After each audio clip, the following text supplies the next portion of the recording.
Hi everyone, my name is Lydia, and this is what I wish they taught me about econometrics and introduction.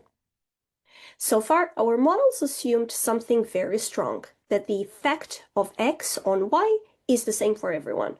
But in reality, that's not often true. So think about education and income, one of the examples that we've quite worked on in the past few videos.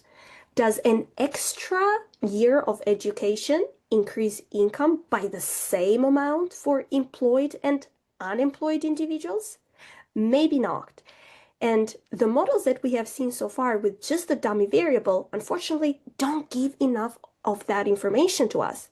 That's exactly why we need what we call an interaction term model to be able to distinguish if there is a different effect for the different groups. So let's start with the baseline model that we have worked with so far. So assume we've got y equals to beta 0 plus beta 1 x and beta 2 dummy plus an error term. Keep in mind here, x is just education. The dummy d is 1 if you are employed. And y is just your salary or your wage. Okay, so it's the same model that we've seen before. So far, what we get out of this model is that education here has the same effect for income on everyone. And that is a very strong assumption that we're making in here. Okay, how can we make this model better so that we can see the effect that education has for the employed people and the unemployed people, and to see if there's a difference between those two? The interaction model would look as something like this. Y equals to beta 0 plus beta 1x plus beta 2d plus beta 3 x times d plus an error term. Okay? So we've added here a new variable, which is the multiplication of x and d, and then we've got a new beta, the beta 3, that actually captures something very powerful.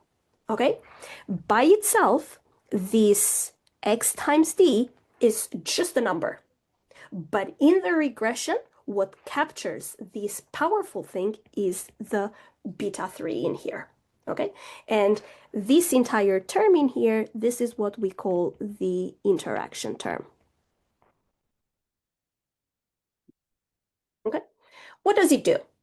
The interaction term allows you to see that the effect of x on y might be different depending on d.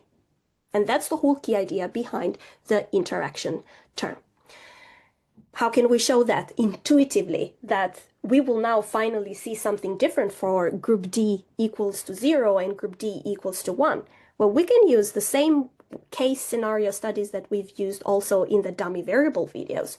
So we can have case 1 where D is equal to 0, in which case we simply substitute the d in here everywhere with 0, and our model would look as y equals to beta 0 plus beta 1x plus an error term. Okay?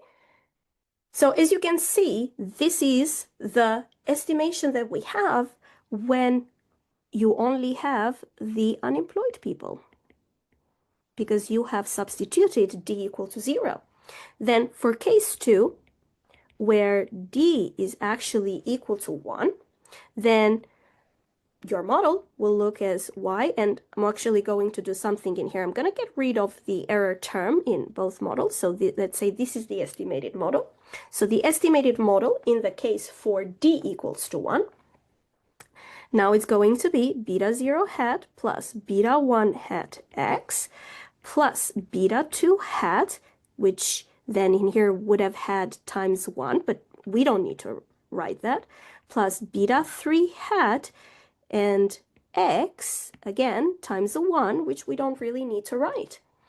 If we get together the like terms, then we can rewrite this as simply beta 0 plus beta 2 hat plus beta 1 hat plus beta 3 hat times x. Okay, so the like terms, meaning here we've got x, and then we're capturing these together because they are not associated with anything else.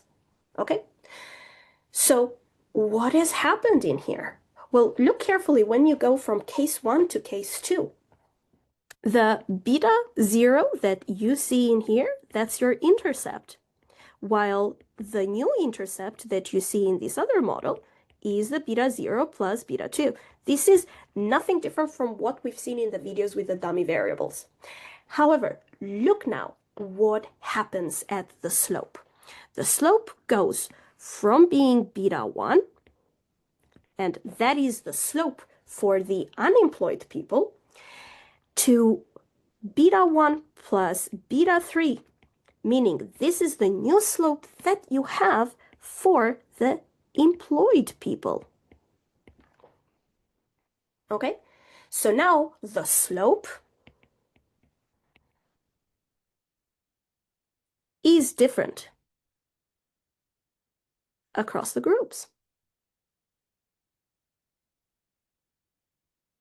When we had just the dummy, it was only the intercept that was different. Now the slope is also different across the groups.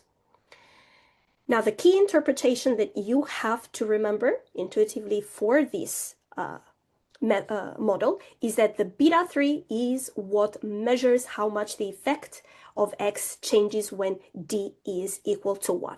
Okay, so because your slope moves from beta 1 to beta 1 plus beta 3, that means that by itself, it is the beta 3 in here that measures the difference in the effect between groups.